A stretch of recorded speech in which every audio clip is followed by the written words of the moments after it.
Hey, what's going on? This video was originally going to be for Chris to say when he posted on one of my skateboard videos, and I talked about my training and what I do when I train. He said he didn't have time. So I wrote him up a quick little thing that he could do that would take less than 15 minutes a day. Two things to do during the day, in the morning and then late afternoon and early evening. Combined between the two would be less than 15 minutes. But the key is to be consistent about it. So I told him that I want him to do it for 30 days in a row, just going back and forth between the two separate workouts. So this first part is going to be the warm up. So when I originally wrote it, I told him I wanted 5 minutes of stretching, but we're actually going to do 5 minutes of what's called pressing reset, which is a system from Original Strength, and which is the gym I work at, which is Original Strength Institute. All right, so it's going to be a lot of things that you used to do as a baby. It's just to wake up your nervous system. So we're starting off lying on our bellies with our forearms underneath us. Try to keep your chest nice and tall, neck nice and long, and just for 30 seconds, you're going to just nod your head up and down. So again, that's 30 seconds, leading with your eyes. So I'm looking up, then I'm going to look down, and my head's going to follow. Trying to make sure my back doesn't arch and constantly pushing away the ground with my arms so I'm not wind up sinking down like this. So here, then 30 seconds. Then from there, same position, you're going to turn and look down towards your feet for 30 seconds. Let your whole body rotate. You're just leading with your head. See if you can find your feet. If that's real easy, then see if you can find your other foot. You can reach this hand across if you want. All right, so there again for 30 seconds. Then you're gonna then from there you're gonna do some upper body rolls. So I'm gonna lay flat with my arms out in front of me on the ground, and I'm gonna bring this arm back behind me. I'm gonna look at my elbow the whole time. My legs are like dead weight right now. I'm just gonna reach back till I flop over, okay? Then to come back, I'm here, I'm gonna take this arm, I'm gonna reach it towards my hip. And just keep on reaching till I wind up back on my belly. And then I'm just gonna go to the other side. Your lower body should just flop over like a wave. And we're gonna do this for 1 minute. All right, now we're gonna go to lower body rolls for 1 minute. So I'll show you this angle here. So my arms are still out in front of me like I'm flying like Superman. Bring this leg back behind you, keep reaching, so your upper body just flops over. Then take that same leg, bring it up towards your chest, reach it across your body, just keep on reaching till it brings you back. And again, alternate sides.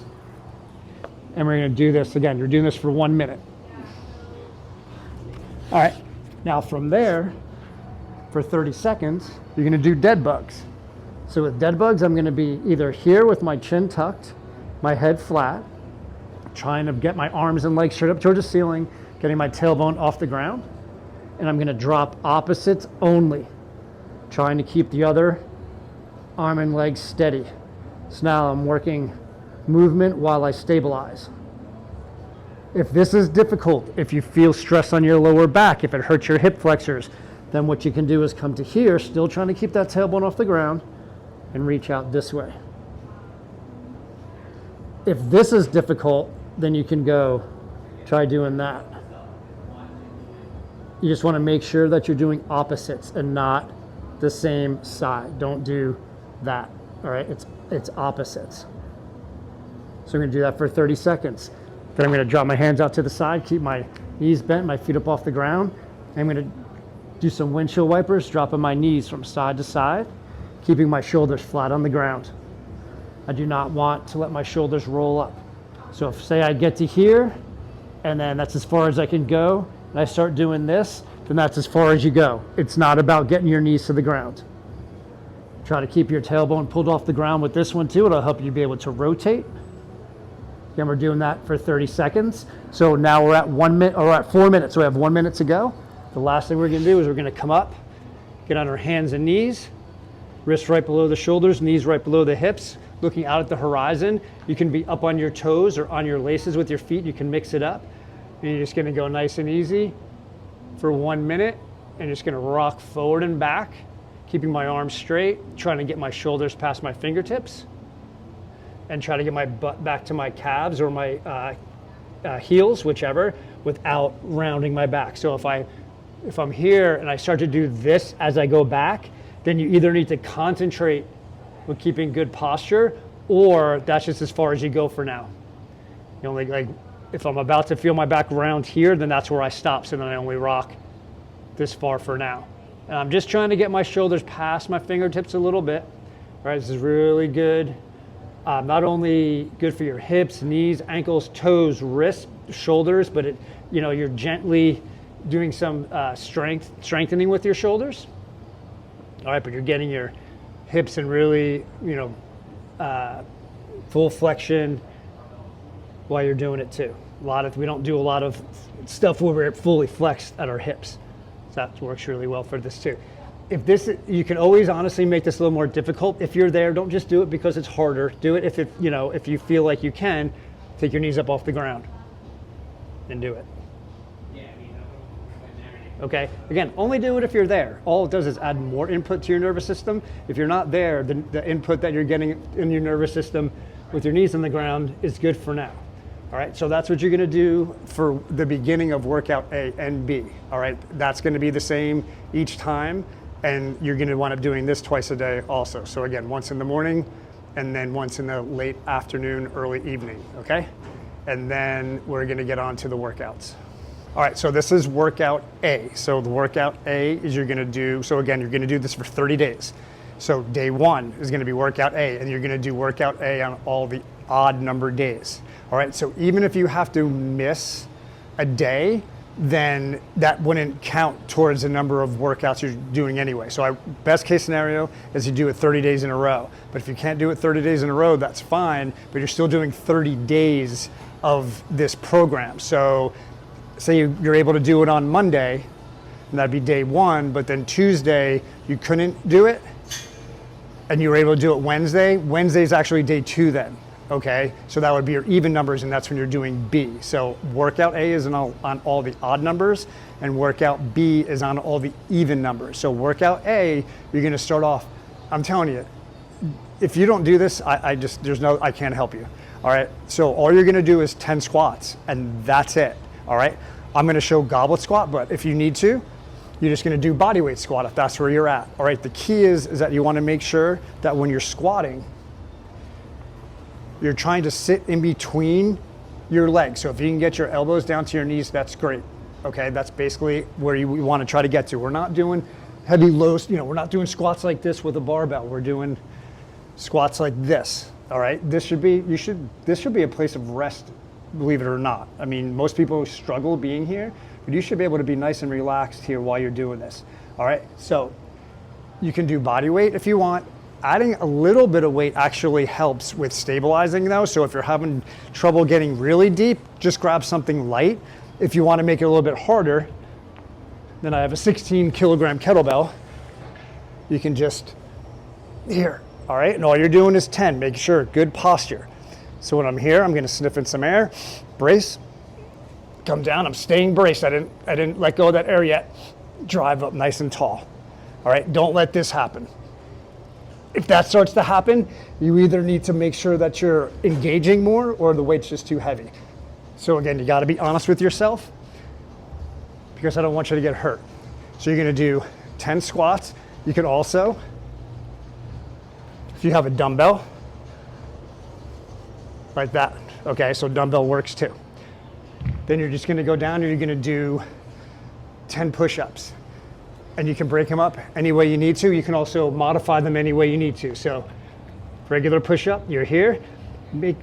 Pretend like you're bending a bar or you're screwing your hands into the ground. That'll help get your shoulders and your lats firing. From here, I'm actually gonna think about pulling myself down, still bending that bar as I push myself up. Pull myself down, push myself up, constantly bending that bar. If you need to, you can go to your knees, but if you go to your knees, you are going all the way down to the ground still. So all the way down, push yourself back up, then come up into the plank position.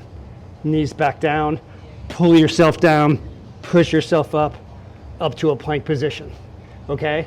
You can also try doing what's called rocking push-ups, where you're on your knees and you just rock back and forth, nice and easy, okay? This is another part that you have to be honest with yourself to really make this worthwhile, is that this is not a push-up. Okay, that's not a push-up. This isn't a push-up. This isn't a push-up. All right? If that's where you're at when you do them, that's fine. But I just don't want you to do them like that. So how you're gonna do them is you're gonna start from all the way down on your belly. This is gonna force you to go through that full range of motion then. And that's how you're gonna do them. So even if you wind up going like this a little bit, you know, then that's where it is, but you're still gonna go all the way down to your belly, all the way back up. If it helps, you can do what's called a release. So I'm here, I get my push-up in, come all the way down, release my hands for a second, push myself back up, all right? So you're doing 10. If you need to break them up and do 3, rest a little bit, do 3, rest a little bit, just get 10 in, and then that's it, you're done. All right, so if you can bang through these, you're literally then, the resets, stuff in the beginning is 5 minutes. If you can squat pretty decently and you feel comfortable doing push-ups, you can do 10 push-ups and 10 squats in like 2 minutes. All right, then you're gonna do everything again later on in the day, or late afternoon, early evening. So that's workout A. That is a squat and a push, so we're working on movements. All right, we're not worrying about body parts, we're working on movement. So we just did a squat and a push. Now we're gonna do a hinge or a lift and a pull. That's where having weight is really gonna be helpful, especially a kettlebell. So that's why I recommend, if you don't have one, just get like a males maybe 30 to 45 pound kettlebell, depending on how strong you are, but you don't want to get a super heavy one because you want to just, unless you can get more than one, but if you can only get one, you want it to be one that you can use for a bunch of things, not just one thing. All right, so that's why 30 to 40-ish pounds for males are pretty good, and then like 20, 25 for female is usually a good weight also. All right, so you're gonna do deadlifts. So just starting with in between your feet. So make sure that the kettlebell is in between your feet. Pretend like this is a bar and the bar is going all the way out to the side like a regular barbell. My toes are on the other side of it. From here, I'm pushing my hips back. So this is probably a better angle. So you can also, if you want to look at it, the kettlebell should be back more towards your heels instead of never in front of you, never in front of your feet, ever. Don't ever pick up weight, heavy weight especially, with the weight out in front of you. Always try to get underneath it. So back more towards my heels. I'm not going down like this. That's more of that squat position. We want to do a hinge. So what you can think about doing is putting your hands in the crease of your hips and then pushing in and folding over like that. My knees are still bending. I'm not doing this. My knees are still bending, but my hips are going back towards the wall, not down towards the ground. So back towards the wall, I'm going to grab the kettlebell. All right, so let me spin this way for now. So now we're set up at the bottom position. I'm going to pretend like I have oranges in my armpits, and I'm here and I'm going to squeeze the juice out of those oranges. So I'm squeezing the juice out of the oranges. I'm getting the slack out of my arms. So my arms aren't bent. When I move, there shouldn't be any of this. Get that slack out. So when I move, that kettlebell should be coming up. So I'm here, stand up tall, chest out like this, not like this. Then I'm just going to reverse it. I'm going to start to hinge.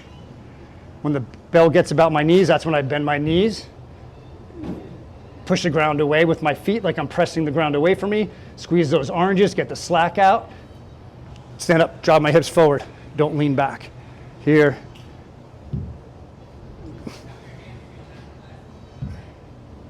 Just like that. You'll do 10 of those. All right? Then I prefer you get something like a bench. If you have one, get your kettlebell. And then from here, you're gonna do 10 rows on each arm. So making sure that my shoulder's packed, I'm not reaching like this on my shoulders down and back. I'm still squeezing those oranges. taking this handle and bringing it back towards my hip. Squeeze. Squeeze. All right, doing 10 of those. Now, if it is too heavy, do it just, do as many as you can, rest a little bit, do as many as you can until you get to 10. All right, then you just switch sides. You can also do staggered stance if you want, that's up to you. So I'm here, I'm pushing away on this. I'm not here like this, I'm pushing myself away as I row. Making sure my back's not rounding. That's why I prefer people use something like this compared to doing this, because then always people wind up doing this instead of being here like that, okay? You can use a dumbbell if you needed to. Okay, you could also use a dumbbell for the lifts if that's all you have also, but I will be honest, a kettlebell would be better. All right, so again, for B in the morning, you're doing that 5-minute reset like you did with A, that doesn't change. Then you do 10 deadlifts and 10 rows on each arm. If you do have a pull-up bar, you can do 10 pull-ups, that's fine too. Most people can't do pull-ups though, so rows are a better entry-level exercise for your pulling, because this is lifting and pulling. And then again, later on in the evening, right before dinner, this is when I would probably recommend to do it. You don't want to do it too late, because if you do it too late, sometimes all the endorphins and all that chemicals that are released in your body can actually keep you awake. Like I personally cannot work out after 4 o'clock, or I am wide awake after that. I won't fall asleep till like 1 o'clock in the morning. So, but everyone's a little bit different. So just keep that in mind. If when you do this workout at night or late afternoon or whatever, if you have a hard time sleeping, then try to get in a little bit earlier. Maybe you need to do it right when you wake up, and then maybe by 3 o'clock, if you can get it in by 3 o'clock. Because some of these things you can do at work if you can. You know what I mean? It's like you can find things to substitute for the kettlebells. If you have a backpack that you can put weight in, you can hug it while you do your squats. You can do your deadlifts with a loaded backpack. You know what I mean? So just it's more about just getting you moving and trying to make you understand that it doesn't take a lot. So again, if you can kind of go through all the exercises somewhat quickly, like don't rush it, make sure you're doing it correctly. But like if you don't have to rest a lot between like with your push-ups and your rows, you're done with each one of these each day in like 9 minutes. If that long, not even that long, 7 minutes. You can easily get all this done in one day in less than 15 minutes, which doesn't seem like a lot, but if you do it for 30 days, that's going to be 300 reps of each exercise, and then like 300 minutes of doing resets, which is pretty freaking awesome. And I guarantee you that you will notice a change. All right, so don't just poo-poo it because it's not a lot. This isn't, really designed for people that already have a fitness routine. This is for a friend of mine who doesn't think that he has time to exercise, to just try to make him look through a different view of like, it doesn't take a lot, you just need to be consistent. All right, so I hope you enjoy it. Comment if you want, share with your friends, whatever. Again, don't use time as an excuse.